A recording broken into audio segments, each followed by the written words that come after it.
Hi everyone, I'm George and I'm here today at a private client's house. His name's Daz. He's got an ADA 60p and today we're going to scape it. I can't wait, awesome setup.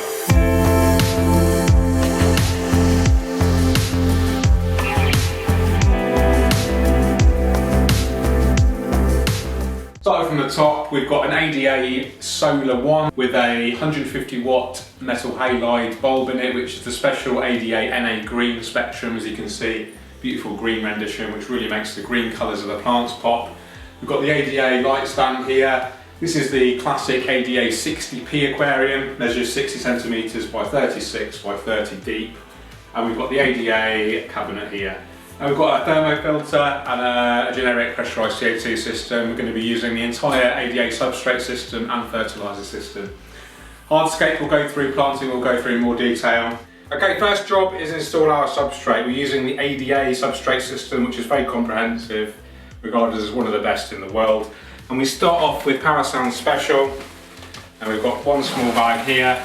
Pour that in. This contains loads of nutrients, back to 100 tourmaline BC and clear super, and these all act together to keep the substrate really fresh, well oxygenated, and supply nutrients to the plants long term. So what I like to do is actually deliberately keep the very front of the tank clear of the power sand, because we just want the soil to be up against the glass. That looks aesthetically more pleasing.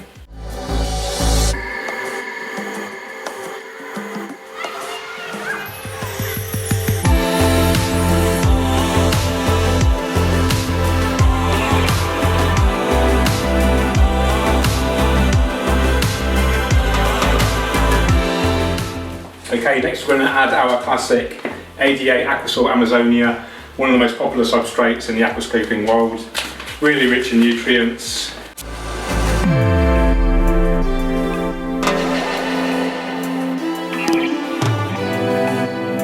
put the whole bag in. 1 9-litre bag is just right for 60p tank.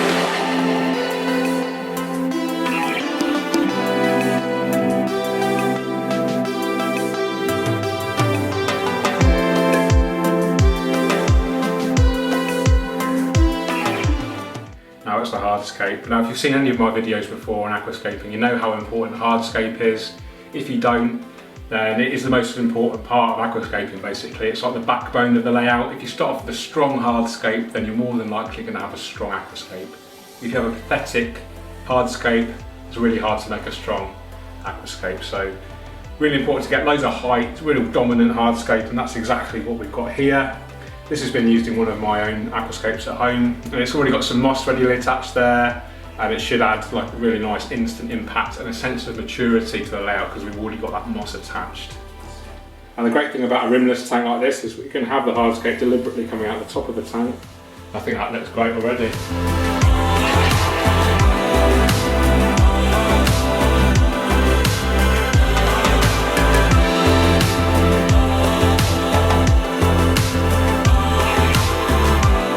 Okay, so we've got our first piece of wood in there, looks great already, really dominant. Now let's put some smaller pieces in again.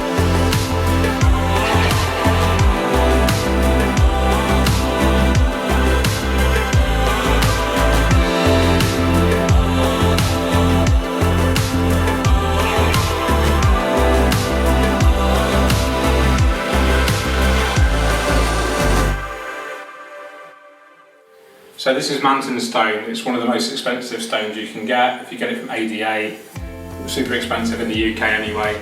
We've just got 3 kind of small pieces in here just to add a little bit of extra kind of naturalistic feel. And we've balanced them out. So we've got the biggest one here and then the sort of medium and the small one here. It's sort of aesthetically balanced. Just adds a little bit more interest to the aquascape. So that's the hardscape done. I'm really pleased with it. Really quite innovative. Don't often see hardscape layouts like this, so I'm really pleased with it. I think the moss adds a really cool dimension, a sense of maturity immediately. So now we're ready to plant our rheophyte plants, so they're plants that are attached to the wood and maybe the rocks, and our regular plants that go into the soil.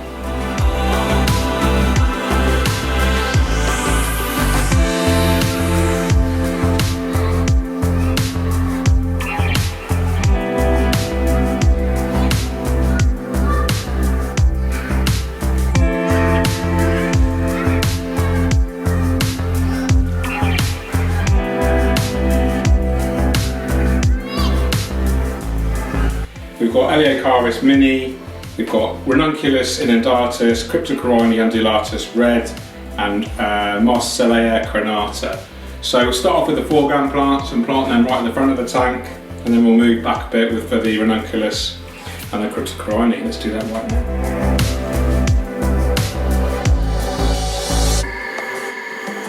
Okay, so we've planted most of our hair grass. Now let's move on to the Marcellea crenata.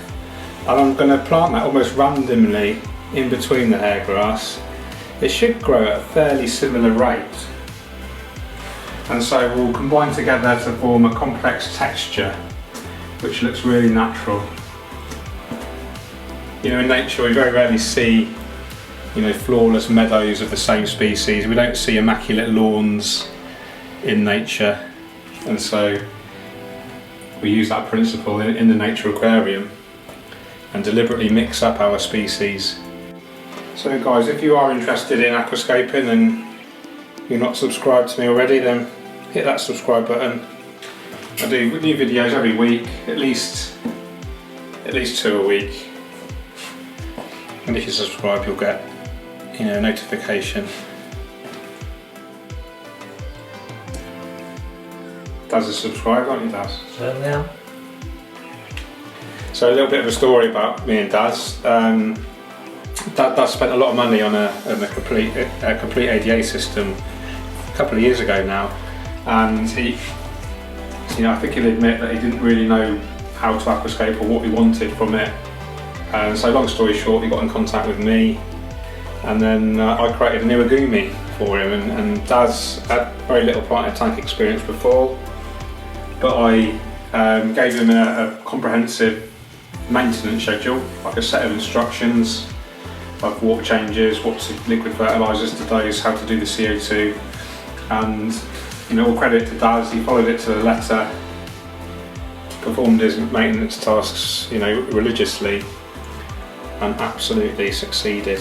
And I'll put a link to I have actually got a video on my YouTube channel, you may not have seen it, I'll put a link right at the top of the screen right now, and you can see Daz's creation. Well, it's almost like a joint effort, it's a bit of teamwork. I created it and Daz maintained it. So anyway, fast forward a couple of years, Daz wanted to change, so he replaced his ADA 60H, which is a taller version of this tank, with the 60P. And this is what we're creating. He wanted something completely different. He wanted to use lots of wood, lots of colour, so that's what we've gone for. So the next plant I'm going to do is called Ranunculus. Now this is a really interesting plant. You don't really see it that often in the hobby. It almost sort of represents small palm trees. I'm just going to plant that again amongst the Marcellea and the dwarf hairgrass, the Eleocharis mini. And it's just going to add a really interesting texture, I think.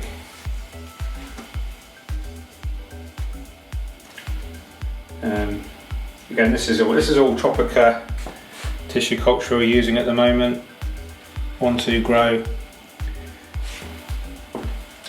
If you've seen any of my previous videos, you'll know how to prepare tissue culture pots. So I don't need to go into too much detail, but they do have a distinct advantage over their regular potted cousins. Tissue culture, free from algae, free from pesticides, free from pest snails, and you actually get a lot more quantity for your money compared to regular pots. So the plants are actually physically smaller, but you get a bigger quantity of them. Okay, next I'm going to plant some Cryptocorini undulatus red. This is a beautiful plant, and the leaves will turn like a reddy brown colour, and that depends on the conditions, and that's one of the cool things about crypts. Sometimes you never know what they're going to look like when they're mature. You have an idea, but depending on the setup will depend on how they turn out. So these are like a classic sort of mid-ground plant. These are just going behind the plants I've just planted. Add a nice sense of colour, a bit more height. And these are really quite tolerant of low lighting as well, so we can even plant them in the shade here. No problem at all. And you'll notice I'm using a lot of plants, and that's deliberate. We want to be planting really densely to give the plants the best chance against algae. Algae is really common in new setups, so we really want to minimise the risk by planting heavily with the healthiest plants that we can.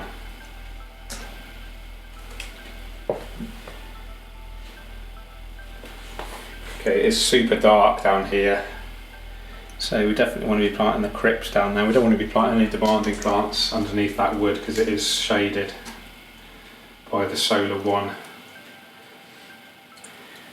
These wooden overhangs, which I think look really effective. Okay, got a few more bits of hair grass to use up. Let's look for the emptiest spaces, pop them in. I love planting tanks, so I find it really therapeutic.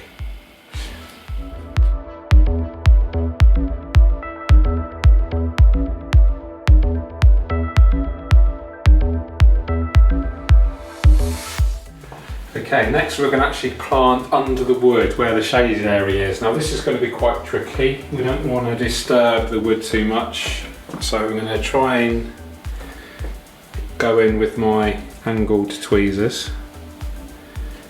Now the great thing about crypts is that they do tolerate shade, so they should be absolutely fine under here. This is Cryptocoryne tropica. Beautiful plant. These are potted versions, so they're quite big already, and that helps to give us instant impact to the aquascape. Okay, next we've got some Cryptocoryne nevillei. Again, this is from Aquaflora, and this is again a potted variety, so it's mature, got some instant height there.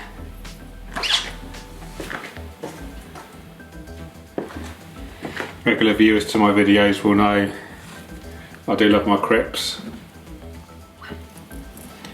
I think they're beautiful. They're slow growing and they'll tolerate, you know, all sorts of conditions. So ideal for most levels of aquascaper. Okay, next we've got some Cryptocoryne albida brown. It's quite a new species to the hobby. This is from Tropica. Much more slender leaves than the regular crypts. Real kind of distinct brown colour. I think it works really well in an aquascape with wood. Helps to harmonise those colours. And I'm just mixing this up with the other crypts just to get this sort of real kind of naturalistic vibe that we love from Nature Aquariums. Okay, next we're going to plant some Hygrophila araguaia in this back right part, and this is going to hopefully add another nice bit of colour to the scape. Let's turn red under highlighting, a reddy brown, depending on how much light and what conditions you've got.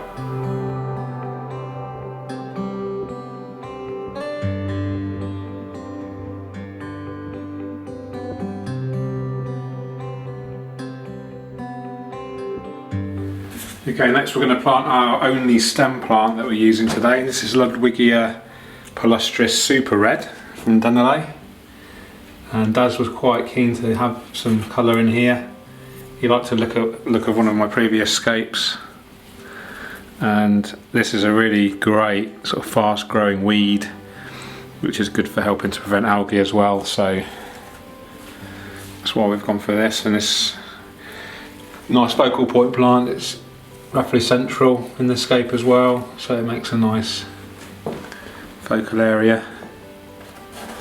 And I've probably got about 30 stems in here altogether, so that's really going to help out with balancing the tank out nice and quickly.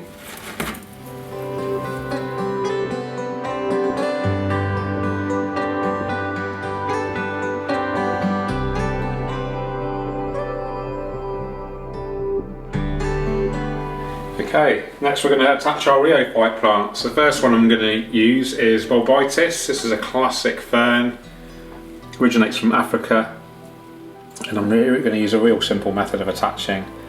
I'm just going to wedge it in this crack here, and that will stay secure, and as it grows the roots will creep along the wood, and the rhizome will attach itself really securely. Okay, last plant we're going to use is Bucophilandra. This is Bucophilandra Deep Purple from Aquaflora, and there's a beautiful crack just there that I'm going to slot that into. And again, just like the bulbitis, as it grows it will self-attach, no problem. I've already attached some Bucophilandra Red here. This is from Tropica, and Bucophilandra Deep Purple from Aquaflora here. So that's the planting complete. Really happy with this. Daz is really happy with it. Time now to fill with water. Okay guys, super excited now. We've finished the planting. I'm just going to talk you through the plants we used, a little bit more detail about the plants, and then we're ready to fill. So start off with the hardscape, and we already had some Christmas moss and spiky moss attached to that. That added an immediate sense of maturity, and we used hardscape to really kind of dominate the layout. And we talked about why hardscape is really important to create this backbone, this skeleton, strong sort of basis to the aquascape. If we don't have a strong hardscape, it's really hard to get a strong aquascape. So definitely got that with the wood, and we added just a few small pieces of the mountain stone there, just added a little bit of an extra touch, a naturalistic touch, and then we started planting. We started at the foreground. We mixed up some Eleocharis mini with some Marsilea, both relatively easy carpeting plants, quite slow growing, some quite low maintenance. So let's move on to filling the tank up with water.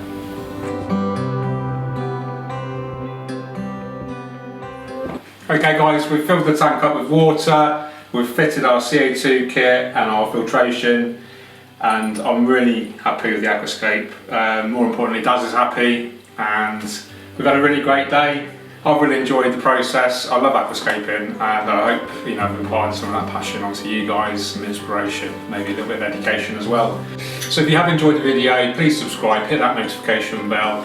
You'll get automatically notified every time I post a new inspirational aquarium video. So you know what I'm going to say next? Keep on scaping. Take care. Cheerio.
Ding ding ding ding.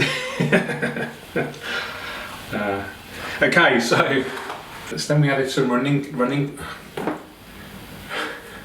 Then we added some this is going to be an outtake.